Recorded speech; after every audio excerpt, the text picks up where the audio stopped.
Joining us now, New York Times chief White House correspondent Peter Baker, New York Times reporter covering the Department of Justice Glenn Thrush, and MS Now political contributor and co-founder of Punchbowl News Jake Sherman. A truly terrific group to start us off this afternoon. My thanks to all three of you for being with us. And Jake, let's start with you. You're there on the Hill. What's the very latest? The deadline is rapidly approaching.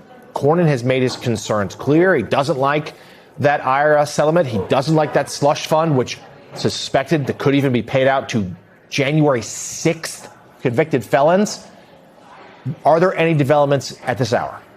Not yet, but he holds all of the cards. John Cornyn does, because without him, it's going to be impossible. Without him, and it's going to be impossible to get out of judiciary, and him and Tillis voting against it would kill the nomination. So the Justice Department, the Trump administration, has to decide effectively whether they want Todd Blanche to be Attorney General, because there's no convincing these two, both of whom, of course, saw their political careers cut shorter and up here on the Hill because of Donald Trump. And this is, whether they mean it or not, this is payback. I mean, that's just what it is. I do think that at the end of the day, Todd Blanche, I feel like a broken record, but I do think he'll be confirmed.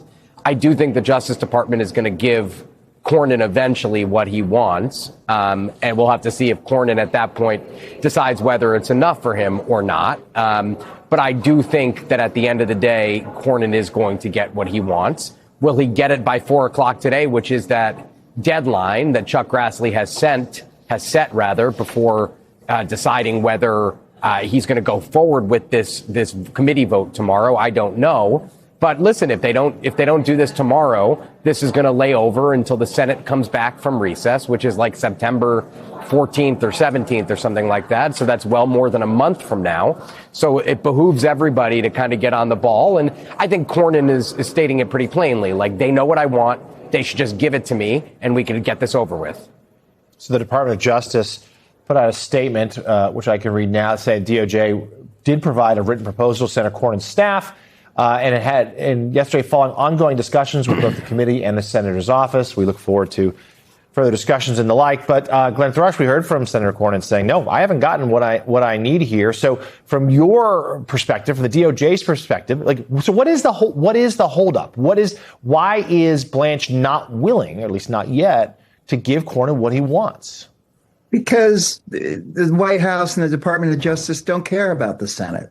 I mean, this is a group of people who they couldn't give a damn one way or the other. Come on, guys, let's be real here. Like, why would the White House and DOJ have signed off on this extraordinarily provocative agreement that even Republicans call a slush fund, and the IRS deal? I don't even know if we can repeat some of the things people have said about the IRS deal. Why would they have done it in the first place if it wasn't to sort of prove the already proven point that they can get anything by the Senate that they want? And the other thing I want to say here is, what Cornyn is asking for is almost laughably modest. All he wants on the IRS deal, he doesn't want to scrap the whole thing, which former IRS people and former DOJ people have described as a total abomination.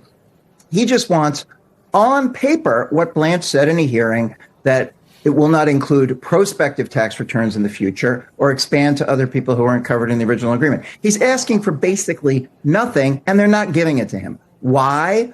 I would suspect, and I don't necessarily have the reporting on this to bolster it, but it jives with what other people with other situations have evolved, is that the White House and the president probably are not that into this, and they're not going to give it up until they have to. And one last point I want to make is, Todd Blanche is Attorney General regardless of whether or not he gets confirmed. He's acting Attorney General. Right. And according to the law and regulations, he can stay in that position in perpetuity. This is, to harken back to my childhood, a bar mitzvah moment for him. This is him getting the acclamation that he wants. He doesn't need this to continue to do his job. Yeah, Glenn, you just beat me to making the point here that he could stay in the acting role. And you're also right. You said total abomination. That's one of the few family-friendly descriptions we can use to describe what people have said about this deal. Peter Baker, I think they're right. Jake and Glenn are both right. White House, they don't care about the Senate. They like to stick it to the Senate when they can. But it's also because President Trump wants these things. He still wants the ability to have this slush fund, and he certainly still wants, if he can get it, some sort of IRS protections going forward.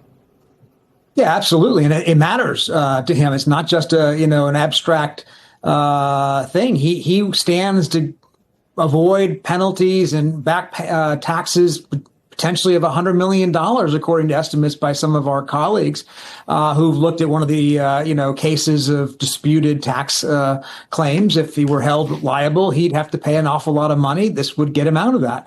So it's not just sort of an abstract thing for him. And it's also, I think, I think it's an important thing for Senator Cornyn, because the reason he doesn't want to simply let this go on the word of Todd Blanche at a hearing is he wants to be able to point to a piece of paper and say, you're not living up to what you agreed to.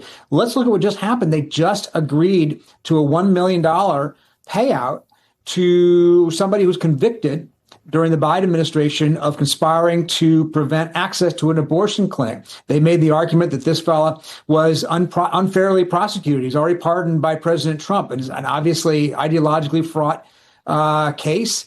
And that's the kind of thing that was, in theory, not going to happen under the abandoned $1.8 billion fund, except that it's just simply happening maybe piecemeal, one at a time. And that's suggests that from the Senate's point of view, the administration hasn't necessarily decided to back off, even though it said it did.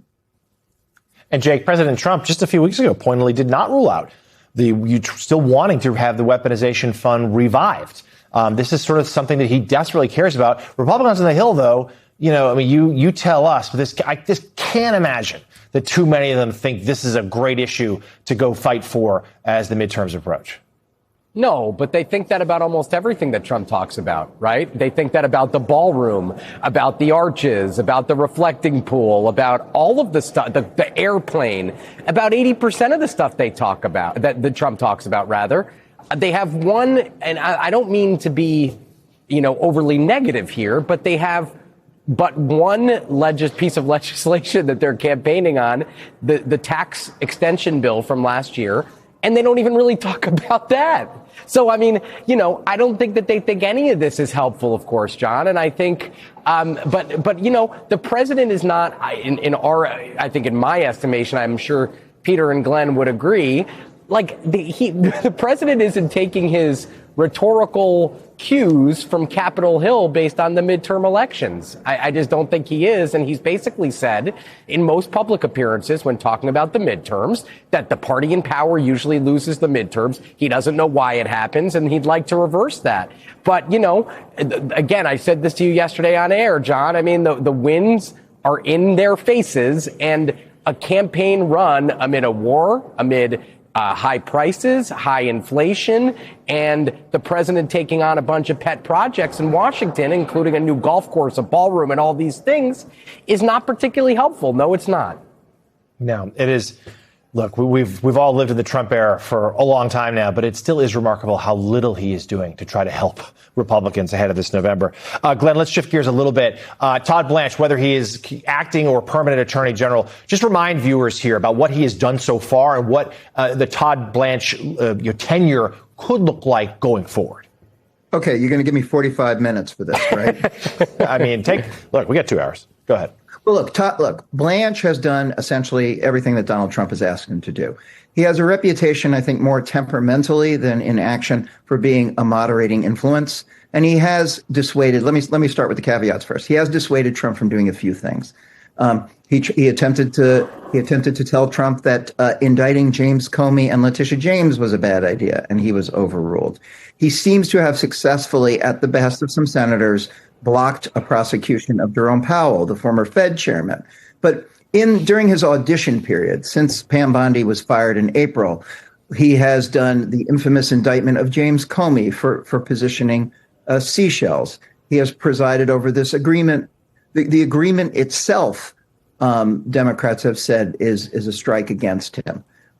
He has greenlit all kinds of prosecutions and investigations. He has okayed the subpoenas against my newspaper and other newspapers, often on flimsy evidence, according to judges.